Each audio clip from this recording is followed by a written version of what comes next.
friend. My name is Ed DeCosta of DeCosta.com, and you have found my weekly video blog, and I'm so glad you're here.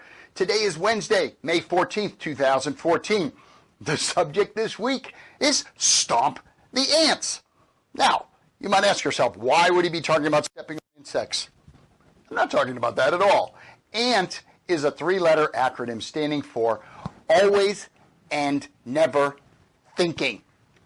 As a coach, I listen to people talk all the time, and we're trained to listen for certain words because they are indicative of underlying feelings, underlying states of mind, etc., etc.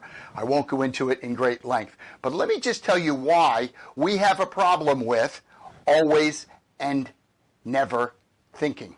Because it disempowers people. It characterizes them as victims. For example, my ideas are never chosen. He always belittles me. There's that word again. Things never work out for me. I always run into traffic.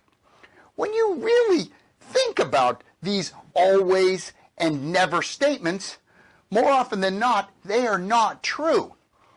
They're emotional reactions to something that might happen periodically or even frequently, but it absolutely characterizes the person in the statement as a victim. For example, I always run into traffic. Do you really always run into traffic?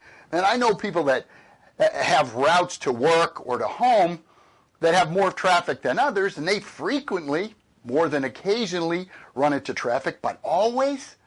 It's typically not the case. And so instead of saying, I always run into traffic, say, I frequently run into traffic, so therefore I have switched up my route. I go another way, or I leave at a different time, or another way to look at it is, I occasionally run into traffic on this route, so when I do, I make sure that I've got work that I can do, some reading that I can do, or some phone calls I can catch up on while I am in traffic, and I can make that productive time. You see the point. You go from this victim kind of mindset to someone who is actually in control of his or her own psyche, your mindset, your emotional state, and your actions. So I challenge each and every one of you to listen for those words coming out of your mouth over the next week or so.